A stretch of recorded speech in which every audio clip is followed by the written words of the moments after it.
welcome back to my channel Endless Pages, and today's video is going to be a chat about some of my unfinished series.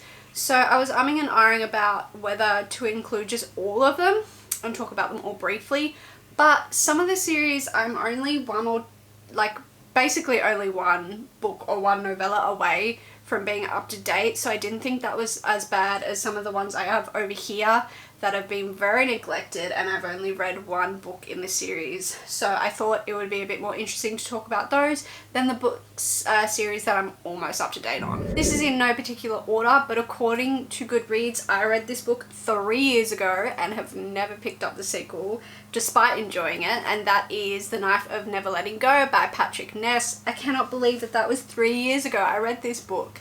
No wonder I can't remember anything that happens. Well, I can briefly remember. So it's about a boy in a town called Prentisstown. That's it.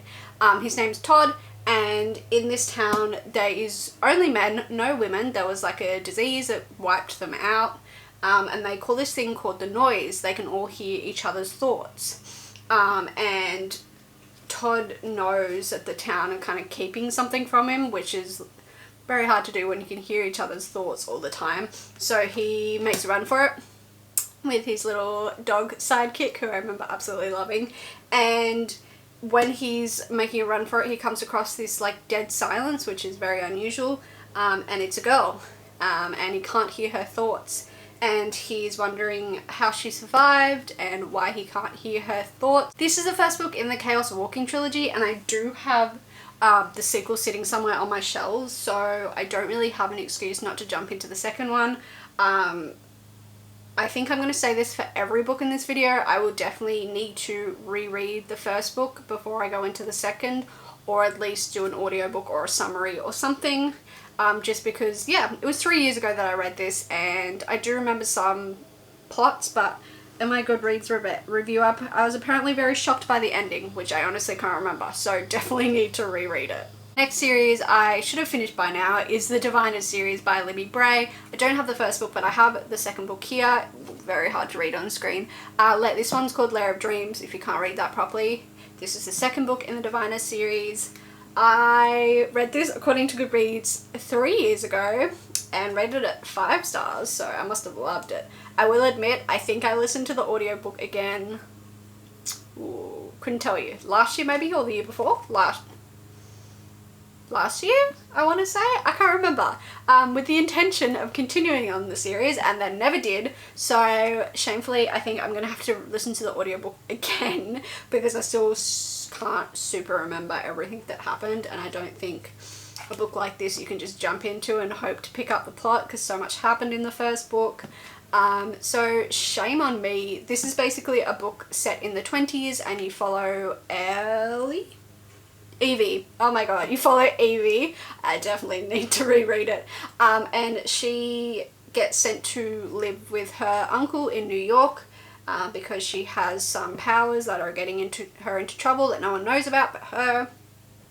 And Evie is a very forward-thinking young woman in the 20s, and she's living with her uncle now in New York, which I already said, and her uncle runs this museum of everything occult. He's really obsessed with it, and he gets called to a murder in the town because the victim is found with like really strange symbols on her body, so there's some people at the police know that this is something strange and occult, kind of supernatural. The book is a supernatural fantasy kind of read. It is very spooky, but in a good way. Like, it was creepy, like it gave me like shivers, but in a good way.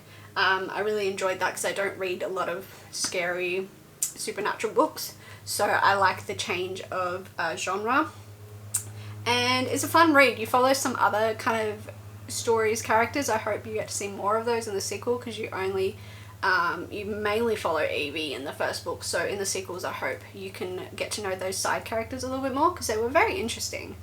So yeah, this is a series that needs to be read now because I remember really, really enjoying it. Next up, I have the Legend series by Marie Lu.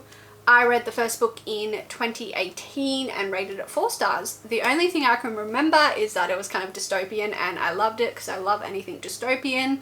So there's like two main characters. There's June, who is 15 years old, and she was prodigy being groomed for success in the Republic's highest military circles. I'm reading off Goodreads, by the way. And then we have Day, who is the country's most wanted criminal. He's also 15 years old, but his motives may not be as malicious as they seem.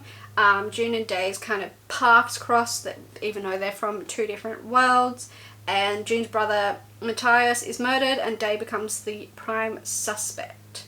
So I think it's kind of enemies to lovers, if I remember correctly, which I love. And super thin series, like it won't even take me that long to get through them. So another priority series. The next book, again, I started in 2018. 2018 was apparently the year of starting series. Was The Raven Boys. I know this is a very, very popular series and a lot of people absolutely adore this series.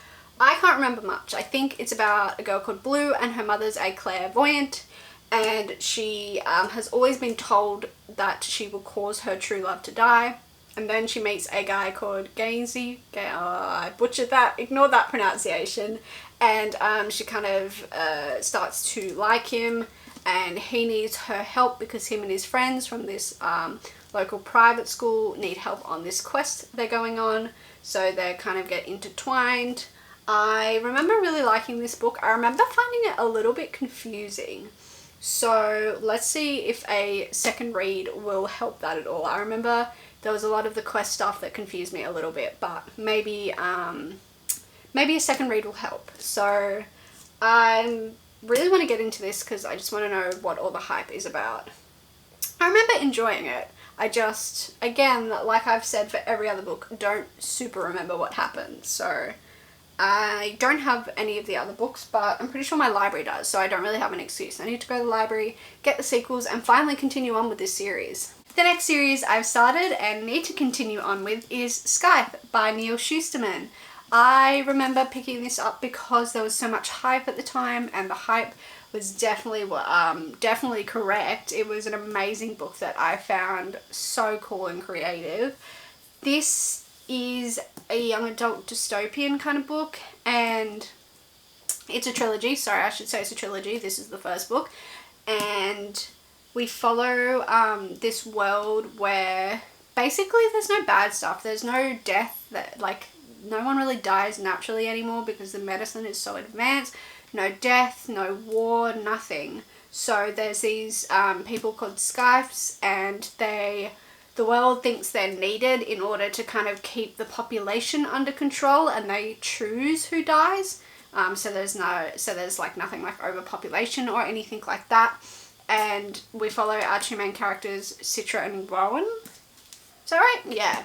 And they are chosen. You don't really have a choice. You just get told that you're going to become a Scythe. So we follow those teenagers coming to terms with and learning how to be Scythe. The next series is a mouthful for me to say. I cannot tell you how many times I've tried to film this. Miss Peregrine's Home for Peculiar Children. Oh my god, thank god I said it.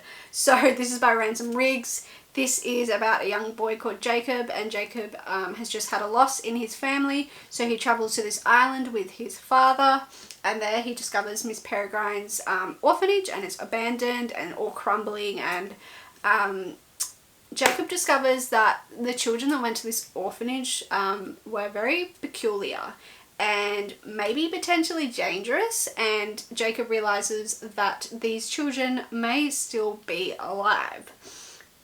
The thing that's creative about this book is that the author himself collects vintage photographs. Let me find you one to show you. And these are like real vintage photographs he's found, and he bases his stories around these photos, which I think is just so cool, and I like a little visual aid when I'm reading as well. I think it changes it up, breaks up all the heavy text, which is fun. Or here's another one. Yeah. Cool photos like that. I really enjoyed this book. I think I rated it 4 stars. My phone died as well as my camera, so I can't check, but I'm very organized today. But I think I rated it 4 stars, and I will be definitely jumping into the next series. I remember finding the writing not super sophisticated and adulty, so it's a quick series to get through as well. Final series I want to chat to you guys about is the Escaping Jack the Ripper A series by Kerri Maniscalco. This book is about our main character Audrey, who is 17 years old, and she is born as a lord's daughter, so born into incredible privilege and wealth.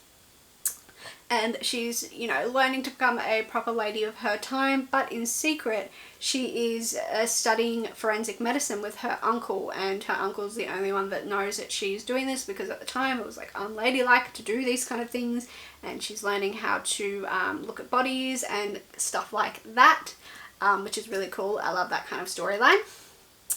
And then she kind of gets dragged into the Jack the Ripper murders, alongside another student who's learning forensic medicine called Thomas, and they do not like each other. Very good banter in this book as well between the two of them, kind of enemies to lovers trope, my fave. So there you have it. Those are the series that I have sadly neglected and need to hurry up and continue on with, because they were all 4 or 5 star reads that I thoroughly enjoyed, and I feel bad that I've just neglected them so much. Let me know in the comments what series have you neglected, or have you read any of these series and loved them? I'd love to know your thoughts on them as well. You can find me over at Twitter at EndlessPages1. That is my social media where I'd say I'm most active. I also have a Goodreads, Storygraph, Instagram, TikTok, so you can follow them all in the description below. And starting from this year, I am posting at least 1 video a week, and that will be on a Wednesday. So if you would like to subscribe so you can see those videos every time they come out, definitely going to be 1 a week, potentially more, depends on how my week is going. Thank you so much for watching. Maybe give this video a like if you enjoyed it, that would be appreciated, and I'll see you in the next video. Bye!